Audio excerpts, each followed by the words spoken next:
안녕하십니까. 원룸 멘토링 스쿨의 교장입니다. 오늘은 투자자분들께서 문의를 주신 것 중에서 소액 투자에 관련돼서 여러분들께 한번 설명을 드려보겠습니다. 제가 전화 상담을 하면 어떤 분들은 한 1억을 가지고 원룸을 투자를 하고 싶다라고 말씀하시는 분이 계세요. 그래서 원룸을 과연 1억을 투자했을 때 수익률에 대해서 좀 헷갈려 하는 부분이 있습니다. 그래서 그 부분을 제가 오늘 짚어 드릴 거고요. 원룸 임대사업은 크게 세 가지로 나눈다고 얘기를 했습니다. 먼저 매수 전 단계, 그리고 사용 수익 단계, 그리고 마지막으로 매도 단계, 이렇게 세 단계가 분리되어 있고요. 그리고 그 중에서 매수 전 단계 있잖아요. 매수 전 단계에는 원룸을 분석하는 핵심 4요소를 가지고 우리는 분석을 한다고 제가 말씀을 드렸습니다. 그러면 핵심 4요소는 항상 말씀을 드리지만 첫 번째가 부동산에 관련된 위치, 그리고 두 번째 매매 금액, 그리고 세 번째가 수익률이죠. 그리고 네 번째가 거기에 해당되는 방의 크기라든지 구조라든지 인테리어 이런 부분들에 대해서 4단계로 이렇게 나누어질 수가 있습니다. 그러면 오늘은 수익률에 관련해서 여러분들과 조금 더 나눠 볼 거예요.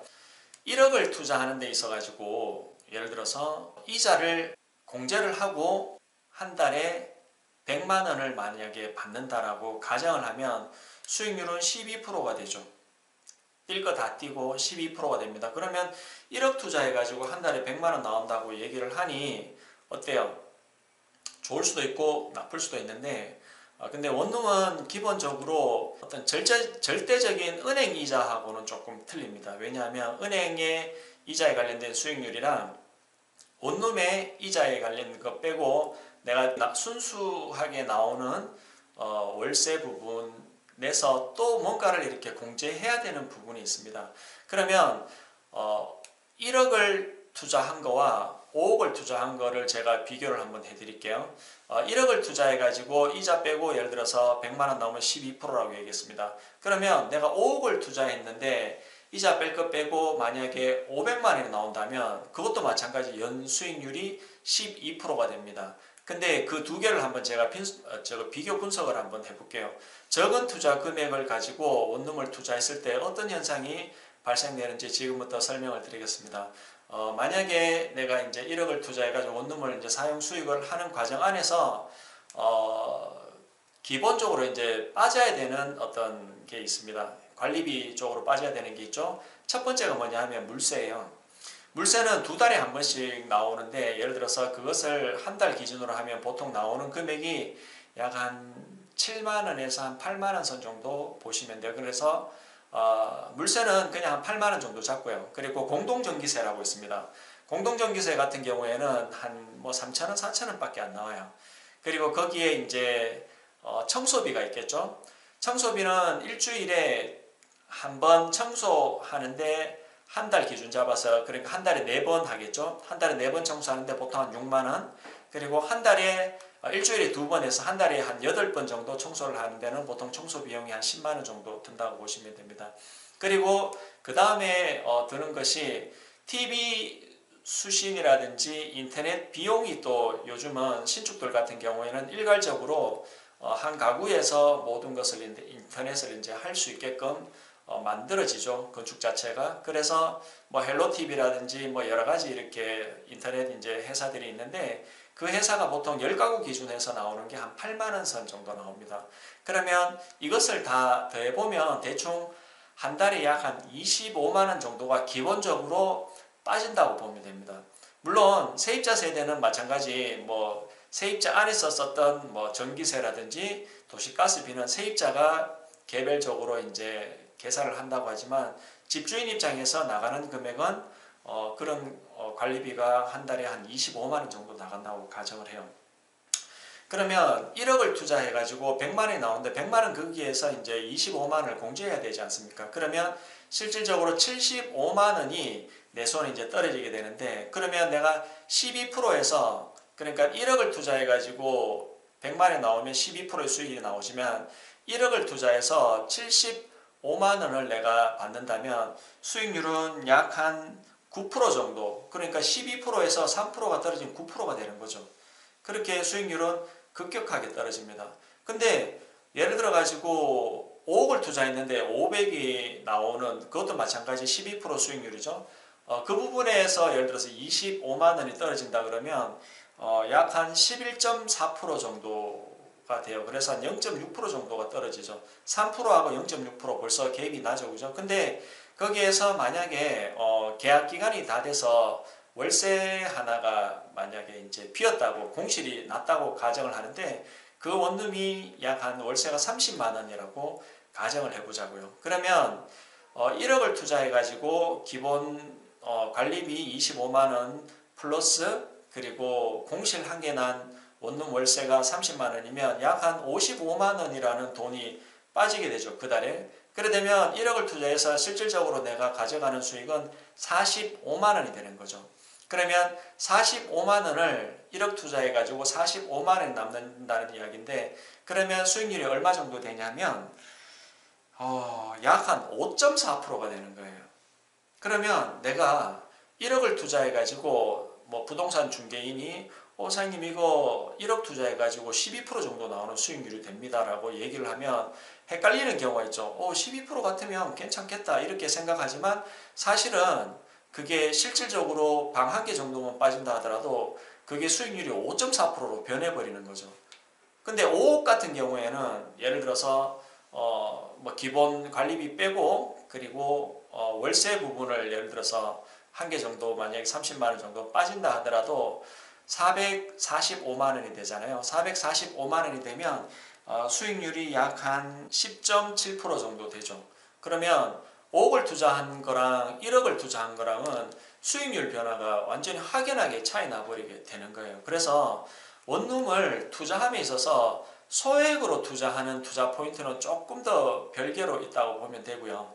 그리고 수익률이 예를 들어서 물론 우리가 핵심 사유에서 수익률이 상당히 중요한데 기본적인 어떤 투자 금액이 어느 정도 예를 들어서 받쳐주는 거랑 그리고 그냥 내가 1억이 있으니까 1억을 가지고 원룸을 투자 사업을 해보겠다고 생각해가지고 그냥 아무 생각 없이 그렇게 떨러 계약을 하는 순간 어떤 느낌이 들겠어요?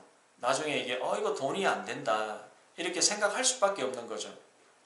그래서 원룸은요 적은 투자 금액으로 만약에 투자를 한다라고 하면 분명히 투자 포인트가 틀리다고 보시면 돼요. 첫 번째가 뭐냐면 적은 금액으로 적은 투자 금액으로 투자를 하신다고 그러면 첫 번째는 무조건 위치 이런 거 따지시면 안 돼요. 위치 좋은 곳은 매매 금액이 높다고 얘기했습니다. 그리고 매매 금액이 높으면 수익률은 당연히 떨어진다고 얘기합니다. 근데 1억을 투자했는데 12%도 안 되는 원룸에서 기본 공제라든지 관리비 공제라든지 뭐 공실률이 생기면 이거는 상당히 난감한 경우가 생기거든요. 그래서 1억을 가지고 투자를 하는 포인트는 첫 번째가 수익률을 보셔야 됩니다. 그래서 수익률이 높은 곳으로 가셔야 돼요. 이해 가십니까? 무조건 수익률이 많이 나온 쪽으로 가셔야 된다고요. 이게 아니면 1억을 투자하는 개념에서는 상당히 리스크가 있습니다. 그래서 원룸은 무조건 수익률이 높은 곳에 투자를 하시라. 그게 첫 번째고요. 그리고 두 번째로 원룸에서 나오는 수입 이외에 내가 예를 들어 직장을 다닌다든지 다른 뭐 일을 해서 추가 수입이 만들어지는 부분이 분명히 저는 있는 분이 많으세요. 만약에 추가 수입이 만약에 없는 분들이 예를 들어서 원룸을 1억을 투자해서 뭔가를 이렇게 수입을 창출해내고자 한다는 것은 조금은 투자하는 것을 보류하셔야 되는 부분도 분명히 저는 있다고 봅니다. 그래서 원룸에 투자하는 투자 금액 1억이면 예를 들어서 내가 만약에 그거 이외에 다른 추가 수입을 내가 벌 수 있는 어떤 패턴이다 그러면 조금 분위기는 좀 틀려집니다. 그래서 최초에 원룸을 사고 난 뒤에 추가 수입이 되는 분 약 한 1년에 예를 들어서 뭐 연봉으로 따지면 뭐 4천만 원, 5천만 원 이렇게 추가 수입이 있으신 분은 원룸을 투자했는 그 해부터 약 2년 동안은 상당히 긴축 재정을 하셔야 됩니다. 그래서 무조건 돈을 모으셔야 돼요. 돈을 예를 들어서 뭐 1년에 2천만 원을 모으든 3천만 원을 모으든 계속해서 그 모으는 금액을 계속 축적해 놔야 돼요. 그래서 그 축적해 있는 돈을 어디 쪽으로 가냐 하면 분명히 그 원룸에 전세를 사는 사람이 분명히 있어요. 예를 들어서 전세를 만약에 내가 4천에 어떤 세입자가 전세에 산다고 하면 내가 1, 2년 열심히 모아놨던 그 4천만 원을 가지고 전세를 월세로 취한하셔야 됩니다. 예를 들어서 뭐 300에 40만 원 이런 걸로 이제 월세로 취한을 해버려야 된다는 얘기죠. 그래 되면 4천만 원을 내가 투자를 하는 거, 내 원룸에 4천만 원을 투자를 하는 거잖아요. 그렇게 4천만 원을 투자하면 그 수익이 얼마 정도 나냐 하면 약 한 12% 정도 납니다. 네. 그리고 거기에서 또 이제 내가 한 2년 정도 또 돈을 모아가지고 원룸 하나를 예를 들어서 또 전세를 월세로 만약에 제한을 시키게 되면 또 12%의 수익률이 나는 거죠. 그래서 두 번째 어떤 패턴, 두 번째 조건 같은 경우에는 무조건 원룸을 만약에 내가 적은 금액으로 인수를 했다면 무조건 그 해나 그 다음 해까지는 무조건 돈을 모아 놓으셔야 돼요. 그래서 전세 부분을 월세로 취한하는 이 포인트가 진짜 중요하거든요. 거기서부터 내가 내 자산을 만들어가는 기본적인 출발점이 되고요.